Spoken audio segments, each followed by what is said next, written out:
My name is Colleen and I'm the Communications Manager for the BC Salmon Farmers Association.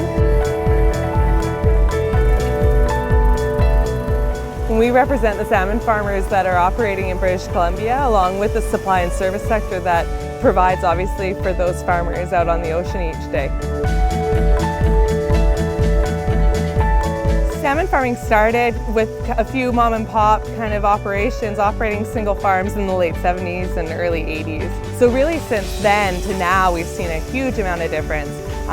We know how to grow fish, we know how to grow them very well, and so now you see kind of advances as far as the equipment level, the kinds of activities that are in place to be able to take care of fish health have come a long way. Even things like feed development, what we put in the feed that we are giving to these fish.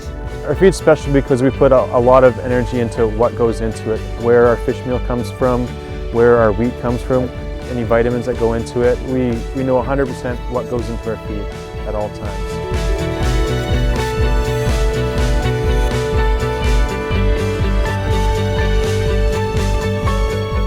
Footprint of salmon farming actually is really small. It's one of the #1 things we hear from people when they do get to visit a site. The footprint of all the sites that are operating in BC would be able to fit within Stanley Park. But that said, it's a highly efficient footprint, so we're being able to produce a lot of protein in a very efficient way on a very small space.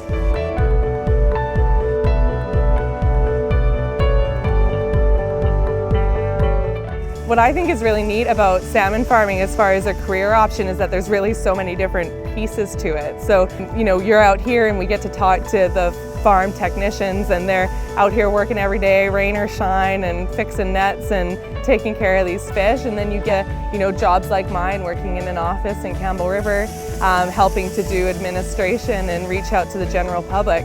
So there's really such a range of jobs and opportunity that we think that there's real potential for anybody who's interested in those communities up and down the island.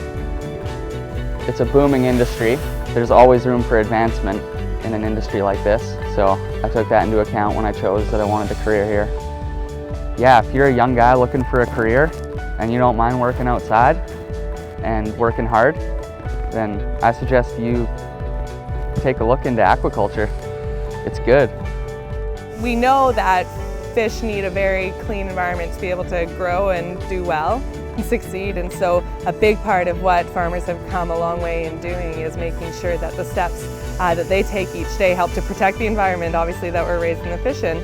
And that's important for all British Columbians because that is, of course, the environment where our wild fish are also in and other important species that we all care a lot about. Monitoring of the ocean bottom, for example, how frequently that happens, how closely regulated it is, and to make sure that we're not having a significant impact down there is really important. Regular water testing and making sure that standards are being protected as far as the condition of the water around our farm sites. Even to the actual physical structures of these farm sites. So making sure that netting is very strong so that escapes don't happen. All of it goes to making sure that the environment that we're in is protected.